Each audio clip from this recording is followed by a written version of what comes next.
हनुमान जी हमेशा बाल ब्रह्मचारी ही रहे। भले ही औपचारिक रूप से उनके 3 विवाह हुए।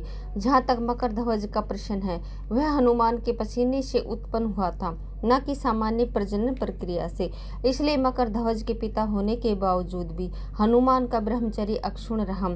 सुअर्चला हनुमान की पहली पत्नी एक अत्यंत तपस्वी स्त्री थी। वे जानती थी कि उनका विवाह केवल हनुमान को 9वीं विद्या प्राप्त करने में सहायता करने के लिए हुआ है और इस विवाह के बाद वे अपनी तपस्या में लीन हो जाएंगी। सुअर्चला सूर्यदेव की पुत्री होने के कारण स्वयं ही तेजस्वी और ज्ञानी थी। उन्होंने अपने जीवन को तपस्या और साधना में समर्पित कर दिया था।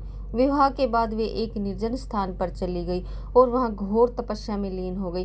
कहते हैं कि सुअर्चला की तपस्या इतनी कठोर थी कि देवताओं तक को आश्चर्य होता था।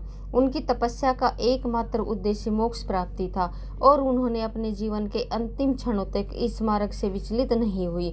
हनुमान की दूसरी पत्नी अनंग कुसुमा भी एक असाधारण व्यक्तित्व की स्वामिनी थी। वे वरुण देव की पुत्री थी और स्वयं ही महान तपस्विनी थी। उनका विवाह हनुमान से केवल उनके पिता के आग्रह पर हुआ था और वे जानती थी कि यह विवाह केवल औपचारिक है। विवाह के बाद अनंग कुसुमा ने पाताल लोक में एक गुफा में प्रवेश किया और वहां घोर तपस्या प्रारंभ की। उनकी तपस्या इतनी कठोर थी कि समस्त पाताल लोक प्रकाशमान हो उठा। राक्षस और नाग उनकी तपस्या से भयभीत हो गए और उन्हें बाधित करने का प्रयास किया, परंतु अनंग कुसुमा अपनी तपस्या में अडिग रहे। कहते हैं कि अनंग कुसुमा की तपस्या से प्रसन्न होकर भगवान विष्णु ने उन्हें दर्शन दिए और वरदान मांगने को कहा। अनंग कुसुमा ने मोक्ष का वरदान मांगा, जिसे भगवान विष्णु ने प्रदान किया। हनुमान की तीसरी पत्नी सत्यवती रावण की पुत्री भी एक असाधारण स्त्री थी।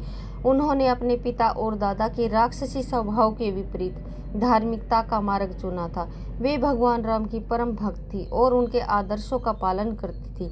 जब राम ने रावण का वध किया और लंका पर विजय प्राप्त की तो सत्यवती ने इसे धर्म की अधर्म पर विजय के रूप में स्वीकार किया। उन्होंने अपने परिवार के विनाश पर शोक नहीं मनाया, क्योंकि वे जानती थी कि यह धर्म का मार्ग है। राम के आदेश पर हनुमान से विवाह करने के बाद सत्यवती ने अयोध्या में निवास किया और भगवान राम तथा माता सीता की सेवा में अपना जीवन समर्पित कर दिया। वे राम के राज्य अभिषेक के समय से लेकर उनके राज्यकाल के अंत तक अयोध्या में रही और समस्त प्रजा का कल्याण करने में सहायता करती रही। सत्यवती का जीवन परोपकार और सेवा का उत्कृष्ट उदाहरण बन गया। उन्होंने अपने पूर्वजों के अधार्मिक मार्ग से पूर्णतः विपरीत धर्म और सेवा के मार्ग का अनुसरण किया। उनकी त्याग में प्रवृत्ति ने समस्त अयोध्यावासियों का हृदय जीत लिया और उन्हें सेवा व्रता के नाम से जाना जाने लगा।